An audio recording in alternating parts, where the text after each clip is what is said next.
नमस्कार, अस्सलाम वालेकुम, सत श्री अकाल, आदाब। मैं हूं सुहेल सिद्दीकी और आप देख रहे हैं सुहेल सिद्दीकी देवरिया यूट्यूब चैनल। आज बात करेंगे हाथरस की, जिसने पूरे देश को दिल दहला देने वाली घटना है। हाथरस कांड में परिवार को नहीं सौंपा गया पीड़ित परिवार का शव। पुलिस ने रात में ही कर दिया अंतिम संस्कार। 2 बजे रात को ही अंतिम संस्कार पुलिस ने कर दिया। पुलिस और प्रशासन के इस रवैये से परिजनों व ग्रामीणों में भारी आक्रोश है। इतना ही नहीं, मीडिया को भी कवरेज से रोका गया और मीडिया कर्मियों के साथ बदसलूकी की गई। क्या योगी सरकार इतनी बेरहम हो गई है कि दलितों को, गरीब तबके के लोगों को इस प्रकार से लाइज्जत झेलना पड़ेगा? उत्तर प्रदेश के हाथरस जनपद के चंदपा क्षेत्र के बुलगाड़ी में कथित गैंगरेप की शिकार पीड़िता की मौत के बाद पुलिस और जिला प्रशासन का शर्मनाक चेहरा सामने आया। दिल्ली से शव लाने के बाद पुलिस ने उसे परिवार को नहीं सौंपा और बीते देर रात को ही 2 बजे के लगभग बिना रीति रिवाज के साथ अंतिम संस्कार पीड़िता का कर दिया गया। यह अधिकार किसने दिया है पुलिस को, प्रशासन को, सरकार को कि बिना परिजनों के बताए कौन किसी का अंतिम संस्कार करता है? पुलिस और प्रशासन के इस रवैये से परिजन व ग्रामीणों में भारी आक्रोश है। इतना ही नहीं, मीडिया कर्मियों को कवरेज से रोका गया, बदसलूकी किया गया। इससे पहले जब गांव शव पहुंचा तो उसे परिजनों को नहीं सौंपा गया। इसके बाद परिजनों ने एम्बुलेंस के सामने लेटकर दुख व्यक्त किया, आक्रोश जताया। इस दौरान एसडीएम पर परिजनों के साथ बदसलूकी करने का भी आरोप लगा। मामला वहीं नहीं खत्म होता, इसके बाद पुलिस और ग्रामीणों में झड़प हो गई। दरअसल परिजन रात में शव का अंतिम संस्कार नहीं करना चाहते थे और ये सही भी है, क्योंकि वो परिजन जो थे वो सही कह रहे थे, क्योंकि वो लाश जो थी शव था उनका था, उनके घर का था, जबकि पुलिस तुरंत अंतिम संस्कार कराना चाहती थी। इसके बाद आधी रात के करीब 2:40 पर बिना किसी रीति और रिवाज के परिजनों की गैर मौजूदगी में पीड़िता का अंतिम संस्कार कर दी उत्तर प्रदेश पुलिस। मृतका के चाचा भूरी सिंह ने कहा कि पुलिस दबाव बना रही थी कि शव का अंतिम संस्कार कर दें। पुलिस जबरदस्ती कर रही थी शव को अंतिम संस्कार करने के लिए, जबकि बेटी के माँ बाप और भाई को कोई यहाँ मौजूद नहीं था। वे लोग दिल्ली में ही हैं और अभी पहुंचे भी नहीं हैं। रात में अंतिम संस्कार न करने और परिवार का इंतजार करने की बात करने पर पुलिस ने कहा कि अगर तुम करोगे तो हम खुद कर देंगे। ये पुलिस का कहना है, पीड़िता के परिवार वालों का कहना है कि अगर तुम नहीं करोगे तो उत्तर प्रदेश की पुलिस इतनी बेरहम हो गई है कि बिना इजाजत के किसी की शव को अंतिम संस्कार भी कर दे रही है योगी जी। जबकि बेटी के माँ बाप भाई कोई भी मौजूद नहीं है। वे लोग दिल्ली में ही रहते थे। अंतिम संस्कार न करने और परिवार का इंतजार करने की बात करने पर पुलिस ने उन लोगों पे दबाव बनाया और ये पुलिस कहती है कि अगर तुम नहीं करोगे तो हम अंतिम संस्कार कर देंगे। मेडिकल रिपोर्ट में रेप की पुष्टि नहीं। विपक्षी दलों के विरोध और मीडिया रिपोर्ट्स का खंडन करते हुए आईजी पीयूष मोडिया ने बताया कि मेडिकल जांच में रेप की पुष्टि नहीं है। साथ ही ट्विटर पर मीडिया रिपोर्ट्स का खंडन छापते हुए पुलिस ने कहा कि न जीभ कटी, न काटी गई थी और न ही रीढ़ की हड्डी टूटी हुई थी। लेकिन परिवार के लोगों का स्पष्ट रूप से यह कहना था कि पीड़िता का रीढ़ की हड्डी टूटी हुई थी, जीभ काटा गया था और पीड़िता ने इससे पहले भी थाने में शिकायत की थी। उसके बाद भी स्थानीय थाने के द्वारा किसी भी प्रकार का एक्शन नहीं लिया गया। अगर आज एक्शन लिया गया होता तो पीड़िता आपके और हमारे बीच जीवित होती, जिंदा होती, उसकी इज्जत और आबरू सही और सलामत होती।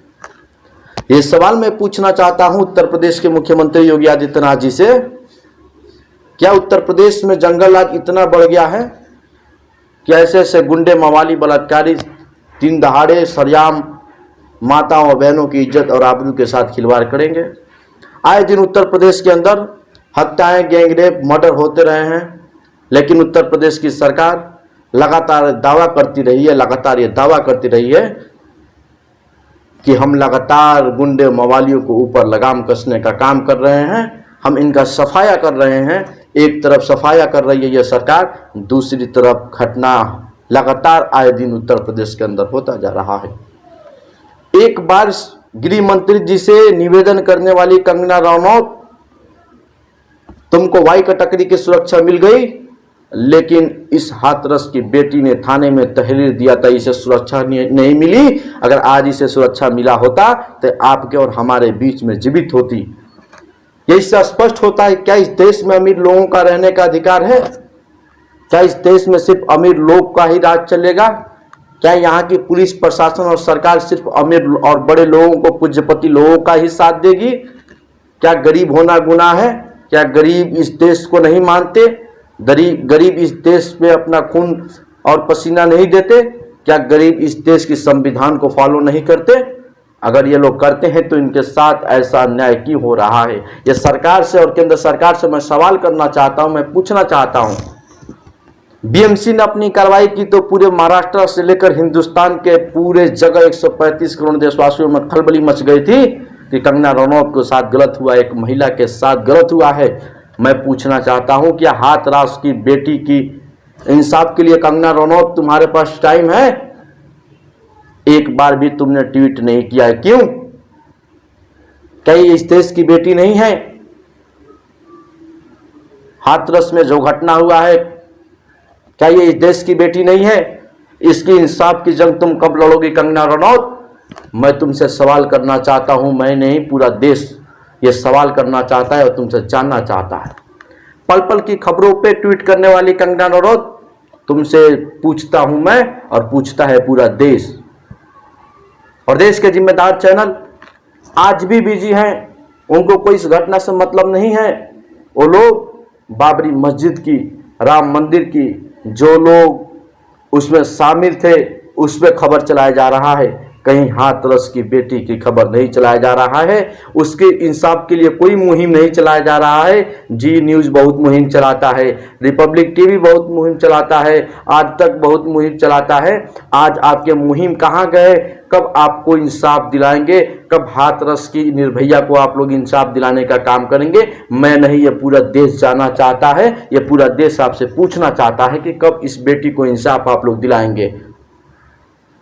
अर्नब गोस्वामी जी, आप चीख चीख के चिल्लाते हैं डिबेट पे, साधु और संतों के लिए लड़ते हैं, मंदिर और मस्जिदों के लिए लड़ते हैं, इस बेटी के इंसाफ के लिए कब लड़ेंगे आप? मैं आपसे सवाल पूछता हूं, और मैं ही नहीं, ये पूरा देश जानना चाहता है, पूरा देश या पूरा उत्तर प्रदेश जानना चाहता है, पूरे 135 करोड़ देशवासी जानना चाहते हैं कि हाथरस की बेटी को इंसाफ दिलाने में कौन कौन से लोग साथ आ रहे हैं और इस बेटी के लिए कौन कौन लोग आवाज उठा रहे हैं, और कब तक इनकी फांसी के तख्तों पे आप लटकवाने का काम करेंगे। सभी लोगों से गुजारिश है कि आप लोग सरकार का जो काम कर रहे हैं उसको करने दीजिए, सरकार के भरोसे अब नहीं रहना है। हम तो ये कहते हैं कि हाथों में मोमबत्ती न जलाया जाए, बल्कि रेप करने वालों को ही जलाया जाए चौराहे पे, ताकि ऐसे ऐसे लोग ऐसी शर्मिंदगी और ऐसी घटिया घिनौनी हरकत न करें, और आने वाले दिनों में हमारे घर के हमारे बहू, माँ और बेटियां सुरक्षित रहें। अगर ऐसा करते हैं कि मोमबत्ती जलाना छोड़िए, रेप करने वालों को ही बीच चौराहे पे जलाया जाए, ताकि तब जाके ऐसे ऐसे लोग अपने आप को अंदर से महसूस कर सकेंगे, ऐसे घटना को, जघन्य घटना को अंजाम नहीं देने की सोचेंगे भी नहीं। कंगना रनौत के लिए पूरे देश के बड़े बड़े नेता, बीजेपी के खास तौर से नेताओं पल पल के ट्वीट कंगना रनौत को साथ दे रहे थे, लेकिन आज उनके मुंह पे ताला क्यों लगा है इस बेटी की इंसाफ की लड़ाई में? आज आपके मुंह को फिर से किसने सटा दिया है कि आप इस बेटी की आवाज को बुलंद नहीं कर रहे हैं? उन कातिलों को फांसी के तख्ते पर लटकवाने के लिए आप क्यों नहीं अपनी आवाज को बुलंद करना चाहते हैं? मैं नहीं, ये पूरे देश आपसे सवाल करना चाहता है, पूरा देश पूछना चाहता है। ये मैं सुहेल सिद्दीकी, उत्तर प्रदेश देवरिया से, और मैं हमेशा ऐसे जघन्य अपराध या किसी भी प्रकार की घटना होता है या कुछ भी होता है गलत हमारे नज़र में लगता है, देश के नज़र में लगता है, और देश इस ऐसे ऐसे घटना को, ऐसे ऐसे लोगों को माफ नहीं करेगा, ना मैं माफ करूंगा। तो मैं तुरंत आवाज उठाता हूं कंगना रनौत के लिए, रिया चक्रवर्ती के लिए, चाहे महाराष्ट्र की सरकार हो, चाहे उत्तर प्रदेश की सरकार हो, चाहे केंद्र की सरकार हो, कंगना रनौत के लिए, रिया चक्रवर्ती, सुशांत सिंह की लड़ाई लड़ने वाले लोग, मैं आपसे पूछता हूं, ये पूरा देश पूछता है कि आप लोग कब मनीषा, यानी मनीषा वो लड़की है जो हाथरस में शिकार हुई है गैंगरेप की, उस बहन को कब इंसाफ दिलाने का काम करोगे? मैं आपसे सवाल पूछना चाहता हूं, या मैं खंडन करता हूं इस चीज का, और देखता हूं उत्तर प्रदेश की सरकार बेटी बचाओ बेटी पढ़ाओ का अभियान देने वाली, बेटी बचाओ बेटी पढ़ाओ का अभियान और नाम देने वाली उत्तर प्रदेश सरकार कितनी बेटियों की और कितनी माताओं और बहनों की इज्जत और आबरू की रक्षा करती है, ये तय करेंगे योगी आदित्यनाथ जी की सरकार तय करेगी और देश की जनता तय करेगी। अगर इनको कथित से कथित नई धाराओं में पंजीकृत और इनको फांसी के तख्ते पर नहीं लटकाया गया, तब तक हम इस बेटी के लिए, इस बहन के लिए आवाज बुलंद करेंगे। जय हिंद, जय भारत, सत्यमेव जयते। अस्सलाम वालेकुम, नमस्कार, सत श्री अकाल।